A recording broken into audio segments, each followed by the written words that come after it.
So today is the 2nd of April. We have had the class for the last 3 weeks. So we have completed 2 chapters, chapter 1, chapter 2, all right. And these 2 chapters basically talks about the introduction level of an operating system. We have also highlighted certain points that you need to know, which is obviously you need to understand what is an operating system, what are the types of operating system, what are the components involved in an operating system, and we also, as I highlighted over and over again, when we are dealing with an operating system, we are basically talking about efficiency, not performance. Okay, so today we will go on with chapter 3. Right, so chapter 3 is going to talk about the processes involved in operating system. So when we talk about process, we first need to understand what is the definition of a process. And when we talk about process, once again, we are also looking at programs. So this, the word program and process are interrelated. And once we have talked about the program, process, we also need to talk about the jobs, or some books call it tasks. Okay, so these are the steps, these are the terms that we are going to look at in this chapter. We are first going to understand what is a program. Next, we are going to understand what is a process. And then we are also going to look at the terms called job or task.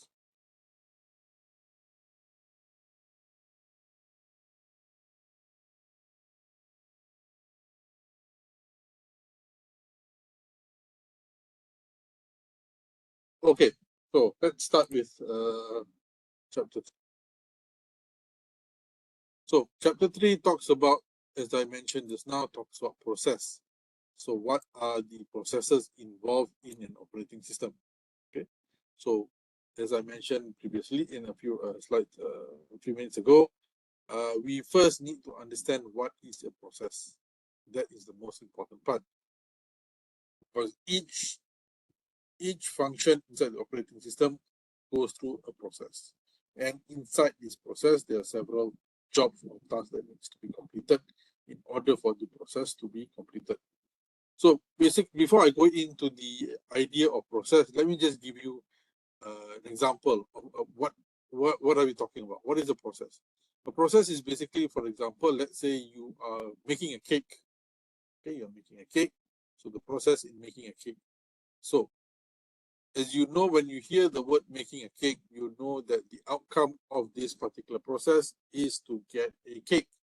Okay, so at the end of baking a cake, you would get a cake. Okay, you will not get nasi goreng or mee goreng. You'll get a cake. Okay, now, so what are the steps taken, or what are the jobs that you need to do in order for you to get a cake? So inside this process, there are several jobs that you need to complete in order for you to bake a cake or get a cake. So maybe first you have to weigh the flour. You have to make sure that the flour is a certain weight. Then you put in butter, sugar, and everything else, and then you mix all of them together, and then you put some coloring or whatever not, and finally you put in the mixer, and if everything goes well, you put in the oven, and then you bake it for a certain period of time, and finally your cake appears. So each of these inside the process, you have several tasks that you need to complete, and these tasks has to be done in a particular order. Yes, some tasks can be done ahead, but some tasks needs to be done one after another. Okay, so you first have to do this, and then you have to do this, and then you have to do this. Certain tasks has to go through this particular line, 1, 2, 3. All right, but some tasks can be done concurrently with another task.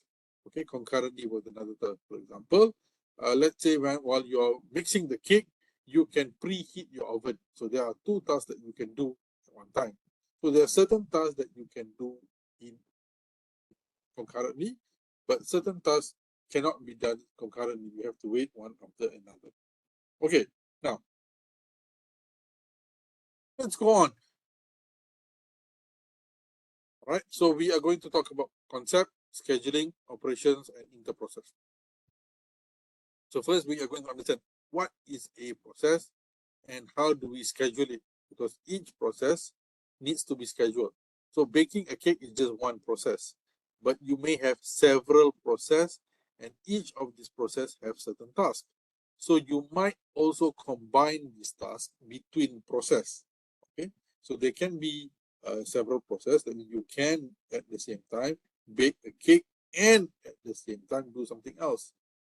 And maybe inside baking a cake, there's also a task that can be shared by another process code. Okay, so this is how the operating system works, because it wants to, because you have to understand the basic idea of an operating system is to increase efficiency. Okay, increase efficiency. If you can be, if the process or if the task can be done concurrently, why wait? Okay, why do you have to wait for the process to be completed and then start with a new task? If the task can be done at the same time, so while you are baking the cake, while you're waiting for the mix to happen, you can wash the plates. So washing plates is also a task, okay, in a different process, but it can be done concurrently. Okay? It can be done concurrently, and you can also bake several cakes at one time. Okay, so you break down the task into several sub-tasks, and you do it concurrently. Okay, so these are the concepts that we need to understand in the operating system, because the main objective of an operating system is to increase efficiency. So when we talk about increased efficiency, that is why now you can look at the screen at the moment, you're looking at the screen, and at the same time, you can download something. Two different processes running at the same time. One is you are listening to my lecture, maybe, and another one behind the screen, you are also downloading something. Or maybe at the same time, you're doing a different process. You're looking at your phone. Okay, so there are three things happening at the same time. One is a process, two is a process, one is a task. Okay, one is a task. So you can do so many things at one time, because the operating system allows you to do several process or several tasks at the same time. Right, so these are the objective, is to introduce the notion of process, program, and execution, which forms the basis of all computation. So this is the basic idea of all operating system. Okay, so now let's just go into the concept of process. What does it mean by a process? Point number 3, process is a program in execution. Process execution must progress in a sequential fashion. Sequential means one after another. So you can see the word program in execution. So a program is something and a process is something else. So a process comes from a program. In the operating system world, a process comes from a program. Okay, what is a program? I'll give you an example. A program is just Microsoft Word, PowerPoint, Excel, Acrobat Reader, Photoshop. These are several programs. Once you double click on this process or program, okay, so once you double click on your Excel, the Excel program now becomes a process. Okay, it now becomes process.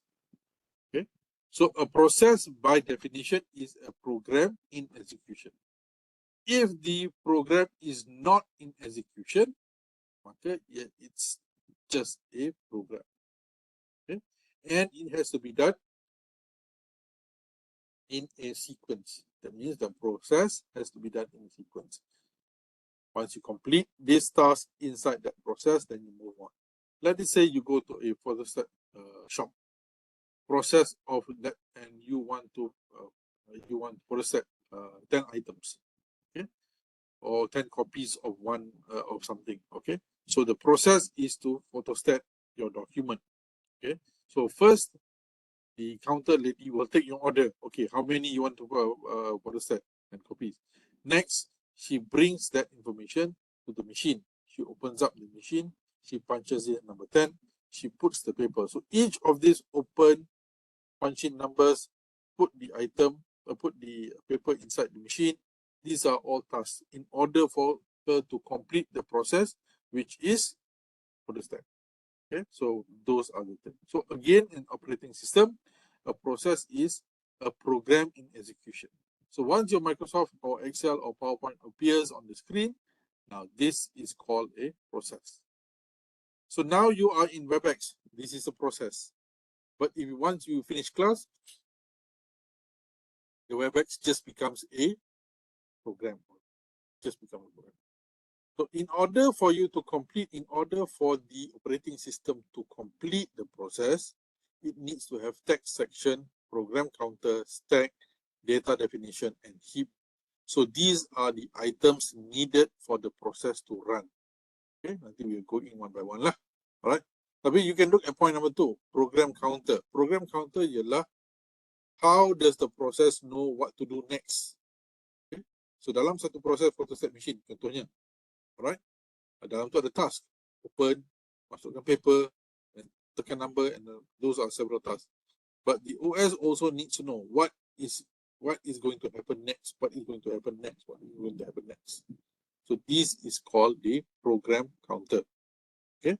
If you bake a cake, how do you know what to do next? Because you have something in your brain, it's already programmed there. Selepas ini aku buat ini, or you have a set of instructions, a recipe. 1, 2, 3, 4. This, the recipe, the numbers inside the recipe, 1, 3, 4. These are the imitation is done in the operating system, whereby it has something called the program counter, which keeps track what to do next, what to do next, what to do next. If you download a document from the internet, right? So downloading is one program counter. The next program counter is once you finish download, okay, now what to do? Okay, the operating system is looking for what to do next. Okay, should the operating system come up with a message on the screen saying that okay, your download is complete? So these are the things that is involved inside the process. Okay, and also the process needs to be inside the memory. Any program in execution, yani process, needs to be inside the RAM. Any program in execution. So now when you are running your machine now, this particular program, which is called WebEx, is running from your either Chrome or your application. It has a location inside your RAM. If you were to look at the files inside your RAM, you will see WebEx inside it. Okay, so any program in execution, which is the process, sits inside the RAM. So let's say you need more RAM size. Why do you need more RAM size? Maybe because the process needs, or there's a special task inside the process that needs to run longer, needs more files. Then you have something called heap. Heap is a dynamic memory located during runtime. Okay, during runtime. Contohnya macam ni lah. Let's say you want to bake a cake, bake a cake, and you're mixing everything. So when you mix your flour and your sugar and your butter inside a mixing bowl, suddenly you see, oh, the bowl is not enough. So you need to get extra bowl. But that time you're already in the process. You cannot stop the process. So heap is something like you have the extra bowl available with you. You only use it if and only if it's necessary. So that is the concept of heap. An additional memory is given. If you need it, if the process needs it, it uses it. Else, it will not use it. Okay, so we need this extra dynamic allocation memory.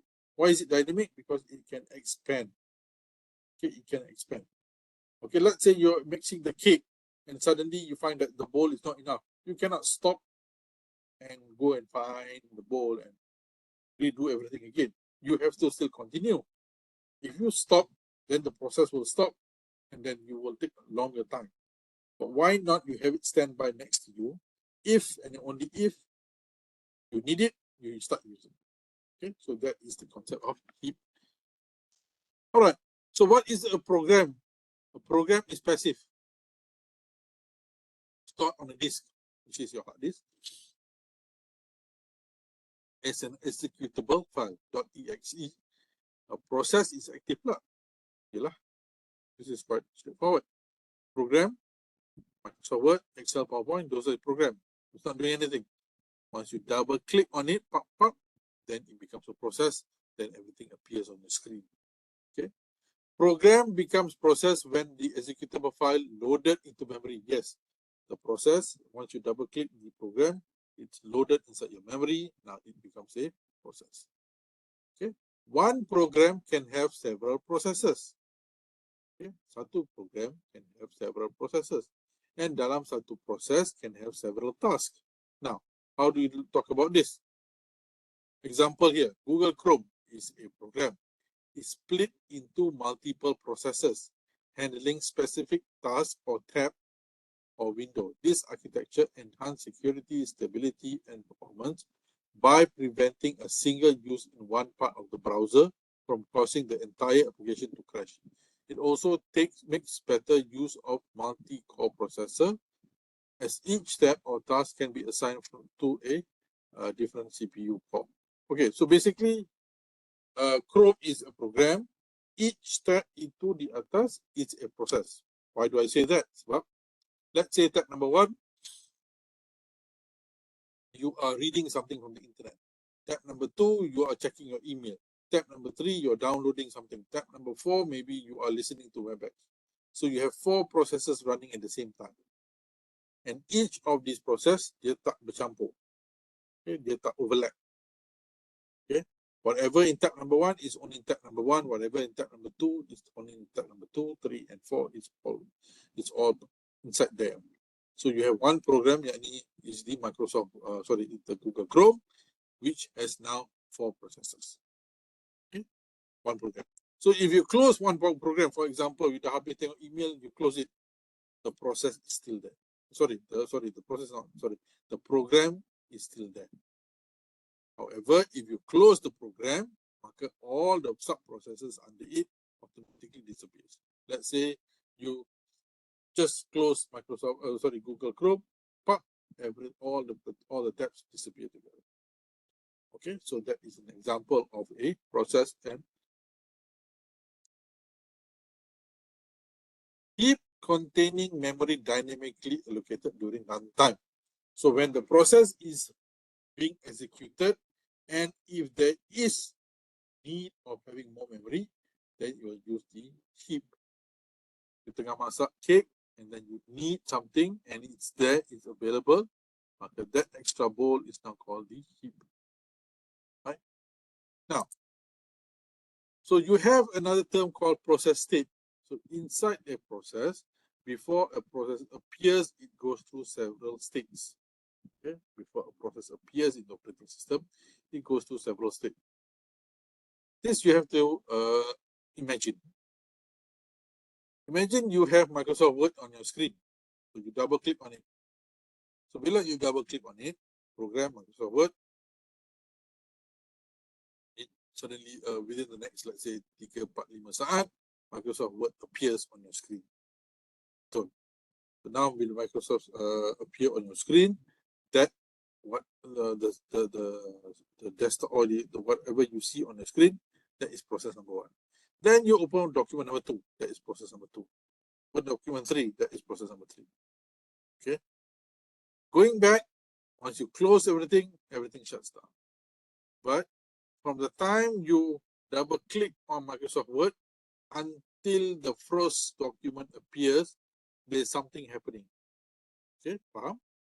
From the time you double click on your Microsoft Word until the first appearance on the screen, something is going on. Another example, when you start your car, okay, until between you press the button or you turn the key, from the split second of turning the key until the car starts, something is happening. Okay, something is happening until you're able to start the car. Okay, you're able to start the car. Another example, let's say you make a phone call on your phone. You put down the number, you press the call button. Until there's a few seconds until you get the first ring. Let's say dalam 5-6 second. So dalam 5-6 second ni something is happening yang kita tak tahu. Saat ke-6, at time 6 only then the ringtone appears, ring, ring, or you dengar on the phone. Okay, but what happens in between that? Yang kita tak tahu ni. This is what happens. You go through several states. Okay, that from 0 to 6 seconds too, it goes through several states. Okay, you put down the number, you press the phone call button, and then wait for what, 5-6 seconds, pop, you get a call, the tone lah, ringtone tu, ringing tone. Okay, so apa yang berlaku kat tengah-tengah tu? That is what we say as the process state. Dia akan bertukar, dia is doing something. So what do you mean by that? You have a 5 states: new, ready, running, waiting, terminate. Terminate ialah when you end the process. Okay. So when you press the call, that is what is being said as the new. And then the call goes, the program, the process going into ready. Ready-nya dalam, ready is inside the apa namanya, ready is inside this RAM memory, and then it goes into CPU, which is the running state, and it runs there. So this from new to running is where your phone running is where the phone rings, and new is when you start typing the numbers. Okay, type the numbers. Habis the number tu, you tekan the button call, it goes to ready first. It's now ready, and then a few seconds later, it starts ringing, and then if the person picks up, now it's running the running process. Once the person hangs up, okay, you're done with the phone, end the call, it goes into terminated, and the process is now terminated. Okay, so remember, new, ready, waiting, new, ready, running, terminated. Now, what is the meaning by waiting? Okay, waiting is in a situation whereby, going back to making the cake, okay, you've done everything, but now you have to wait for the cake to bake. So you put it inside the oven. Set a time. Okay, set a time. So you set a scheduler there. So now that process, okay, when the cake is being processed, you tengah masukkan all the flour, that is running. Okay. Once you put it inside the oven, okay, you cannot do anything else. You cannot speed up the process. Tak boleh. You just have to wait. So while waiting, it goes into a waiting state. That means you can do something else. Okay, and you put a scheduler there. The timer is to. Once the timer ons, cake is ready, then you go back into the running process. Sama juga dalam in process state. For example, let's say we want to download a file, certain file. So we go from from new, ready, and running. Running is bila file tu masuk. You download file tu. But it takes time. File ni ambil masa. Okay, so takkanlah the OS have to wait until it finishes. That is wasting time. It's not efficient. So while the file is being is being downloaded, that process is now passed to waiting. Hence, continue there, and the user can do something else. Or if the waiting state was not here, meaning each user of the PC has to wait for one process to complete. Okay, one process to complete, and then only you can move on to the next process. Okay. Let's say now you are looking at your WebEx. This is one process. Let's say you now also look at your Facebook. Facebook is another process. But if you have only one process running, then it's very inefficient. So you have to wait for WebEx to finish, and then you move on to your Facebook. So it's going to be very time consuming. Why not? That's why OS was created to make sure that efficiency increases. Okay, efficiency increases. Today I have 2 classes. Okay, one in the morning and one in the afternoon. Right. So when my morning class finishes, I have a time limit. I have certain times. I have about 2 hours before my next class. So during class, I'm in the running period. But once I finish class, I'm in the waiting period. I don't go back to ready or new sebab I'm still in the mood. I'm still in the process. I tak terminate lagi. Terminate is when I go to sleep. Right? So I'm waiting for the next class to happen. So while waiting, I cannot do a class. How can I do a class when there is no student? Because the schedule says only at 2 o'clock I have a class. I can't just do a class and just wait saja buat class. No, I can't do that. I have to wait. Okay. So in the operating system, a process can also wait. Okay? It's put into waiting so that the operating system can focus on another process. Okay? Another task as well. Okay. Once the other process has been completed, or the schedule says, okay, process ni can be continued, maka process ni will go back to running and we will continue. So running ni inside the operating system, where is it? It is inside the CPU. Okay, running sebab dia tengah diproses. The new is inside your hard disk because any program sits inside your hard disk. So after you double click, it goes into ready dalam RAM.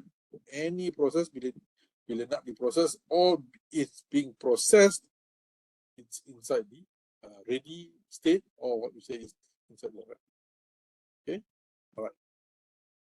So ready state, it has been loaded inside memory, and the data and codes are available, but is waiting in a queue for its turn to run on the CPU. So they are the queue there. Okay, if we read this, we think that, oh, it's going to be very slow. No, because the operating system works fast, so that is why the computer system allows multi-process, multi-programs to run at one time. Okay, multi-program. But in each time, hanya satu program or in one process. Then you'll ask me, kalau macam tu, I'm looking at WebEx, I'm downloading, those are two different processes. Yes, but then how does the OS and the computer system do two processes? Well, basically each process is done in a loop, and each process they are the time there. So dia split second, dia satu saat sini, dia akan pusing. Okay. Tetapi inside an operating system, inside a computer system, they can only be one process, big process. So dalam satu masa, they can only be one process. Download je.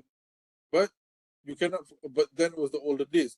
So now with the new PC, 1990 above, okay, while they download, they buat benda lain. So it can continue. Well, that it's not efficient. Right? So in the operating system, in the RAM, we have multiple process waiting to go into running. Banyak proses. Okay? Antara proses lain is your time, antivirus. So these are also process which is inside the RAM but is waiting. Kalau antivirus, it's inside your memory but is waiting. Waiting for what? If there is any virus attack, it will jump. It will take action. But for now, it's in a waiting position, which is inside the RAM. So how does the OS differentiate between one process to another process? Sebab banyak. So each process inside the operating system has a unique ID called process control block. Right? Process control block. So these are the information here: process state, program counter, CPU registers, information, memory management, accounting, and input-output information. These are the information that will be stored by the operating system for each process. So each process akan ada satu PCB, and dalam PCB itu akan ada this information. So if I have 10 process, does that mean I have 10 PCBs? Yes, you will have 10 different unique PCB. There can never be two PCB yang sama. Dalam setiap PCB ada dia punya info, which is either state, number, program, registers, memory limits, and so on and so forth. So why does the operating system need to know about this? This information is vital for the operating system because it has to know what file to get, what file to open, what file to access, okay, and which registers is important. Okay, so ini semua berkait dengan that particular process. Okay, example.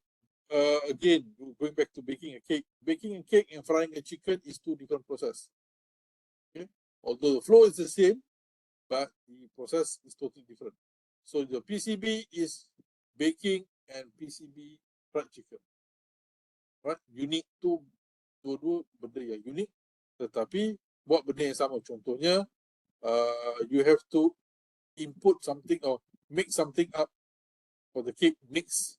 Sama juga you have to do the same mix process dalam frying a chicken. Cuma you mix benda lain lah. Kunyit and garam and whatever not. Okay, that is the task. Okay, so again, remember in process control block, there are several states with several items. One is state, counter, CPU register, scheduling information, memory management, accounting, and input output. Why does the process need to know about this? Because the process needs, or the OS needs to know which process needs which input and which output. Okay, so when you open Microsoft Word, the input comes from the keyboard. Tapi suddenly you jump into Excel, so you need the same input. But sekarang ni process is on Excel, so the Microsoft Word process can wait for a while until the Excel is completed. Are you with me? Faham tak? Saya cakap sorang-sorang. Faham, sir. Alright, good.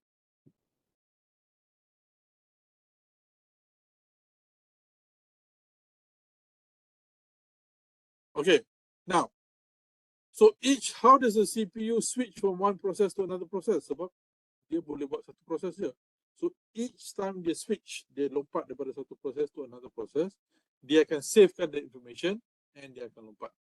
So each time dia save dalam the memory and then dia lompat to the next process. Okay. Alright. So now we come to another term called threads. Okay, thread. Now, what is thread? Let me give you an example. When you launch a web browser, Google Chrome, it creates a new process. Okay, fine. Senang, semua orang faham. That includes browser code, data, system resources. This process will handle all the browser's operations, such as rendering user interface, process user input, and managing everything. Okay. Within the process, there can be multiple threads. For example, one thread may be responsible for handling user input, while another thread may be handling for managing network connection. Still tak faham? Okay, never mind. Show you this. So this is an example of a process. I'm using a Google Chrome and I'm opening a website. Okay. So each box here kat sini ada weather report, ada search button kat atas, and ada advertisement Chris flyer. So ini semua ialah different threads. Kenapa? Okay, now you understand what is thread. These threads are inside the same process, iaitu web browser process lah. Okay, tapi dia buat benda-benda lain. Okay, dia buat benda-benda lain. Yang ini akan pergi cari weather information and appear. Yang ini thread for advertisement, so dia akan pergi cari advertisement, appear here. Yang ini standby if there is any inquiry by the user, any search, so it comes up. Okay. Yang ini berita hari ini. Yang ini email, so dia akan check lain dari. So thread ni is not a task. Okay. Thread is not a task. Thread is what we can, in another nutshell, we can say a sub process of a process. Dalam satu proses dia ada beberapa proses lain. Now, how do we look at it in a different point of view? Okay, now going back to baking a cake. Okay, bake a cake je lah hari ni. Nak raya kan? Okay, so we bake a cake. So we have several tasks, bukannya proses. Proses ialah bake a cake, itu dia punya general the whole lah, Task number 1, task number 2, task number 3. Kena dapatkan bowl, kena dapatkan flour, kena dapatkan gula, butter, and so on and so forth. These are the tasks. Okay. Tetapi in each task there are several subtasks as well, several threads. Okay, several threads. Contohnya macam apa namanya, when you put in the flour, you cannot just ambil 2 kilo, ambil flour pak macam tu. You cannot do that because you have to weigh the flour.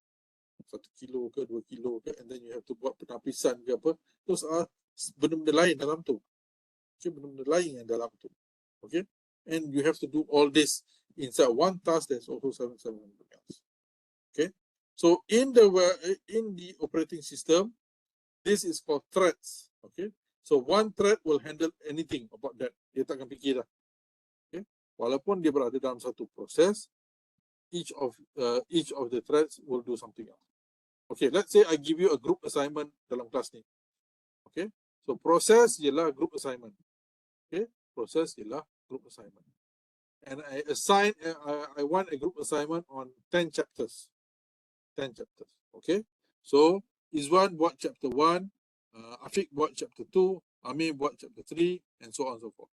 So each of you are now threads. Sebab Izwan akan cari all the information about chapter 1. And mungkin dia cari cara lain. Mungkin dia buka ChatGPT, mungkin dia buka Google, mungkin dia pergi library, mungkin dia buka buku. However he wants it, he does it. Afiq dia tak nak buka internet. He has books. Okay, he does it. And Amir dia buat benda lain. Okay, dia buat benda lain. Okay, but within chapter 3 jugalah.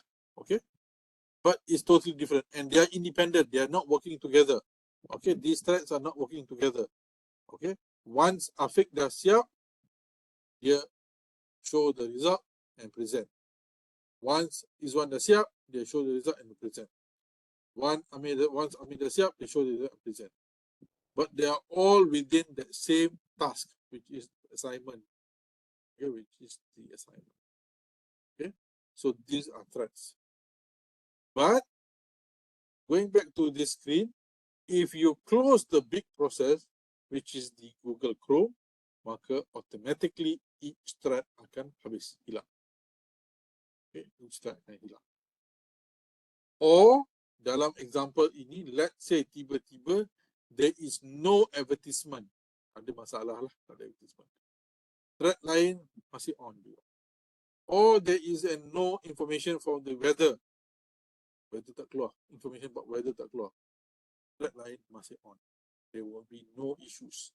Okay, so this is what we say as threads. Okay, sub. Dalam satu task tu, dia ada sub lagi. Okay, dia ada sub lagi. There's nothing to worry about this. Okay. Okay. So let's just go back here. Okay.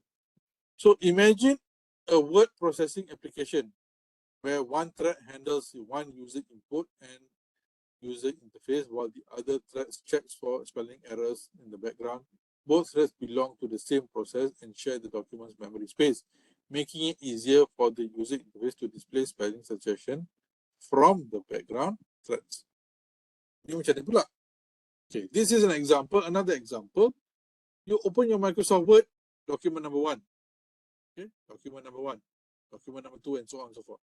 So dalam document number 1, thread number 1 thread ialah user input. That means there will be one thread handling keyboard information. Another thread dia akan check grammar. So bila dia ada grammar silap, dia akan check kat situ. Dia tak ada kaitan dengan keyboard tadi. Another thread dia akan buat apa lagi? Dia akan auto save. Auto save pun ada kan? So dia akan buat that.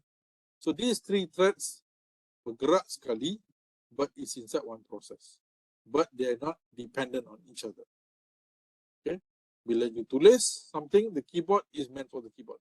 So why do we need to know this process and this thread semua? Sebab ingat, kita nak increase efficiency. Efficiency itu yang kita nak. Okay, we want to increase efficiency. A bus driver is driving a bus. That's a process.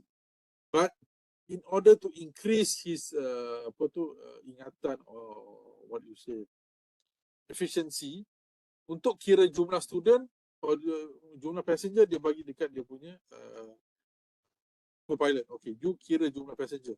Kerja I bawa bus je. Okay, I don't want to know how many passengers. Passengers okay. So there's another person. And then they drive bus. Let's say he employs another person. Okay, kalau bus ni aircon tak ada, you handle it. I am driving the bus. Okay, so that is a threat. Okay? Anything dia akan handle. Okay. Alright. Okay, I think we stop here for today sebab I have to do something urgent. Okay. We stop at the sub-chapter 3.2 and insyaAllah I will see you selepas Hari Raya and we will continue back in chapter 3.2. Okay. If you have any questions, please raise your hand or ask me in the chat box, or else you can just WhatsApp me later on. and we will continue chapter 3.2, inshallah, face to face, in the next class after we come back from our cuti Hari Raya. All right. So thank you so much for today. Inshallah, I will see you again back face to face after Hari Raya. Thank you so much for your attention, and I'll see you face to face after Hari Raya break. Thank you so much. Assalamualaikum warahmatullahi wabarakatuh.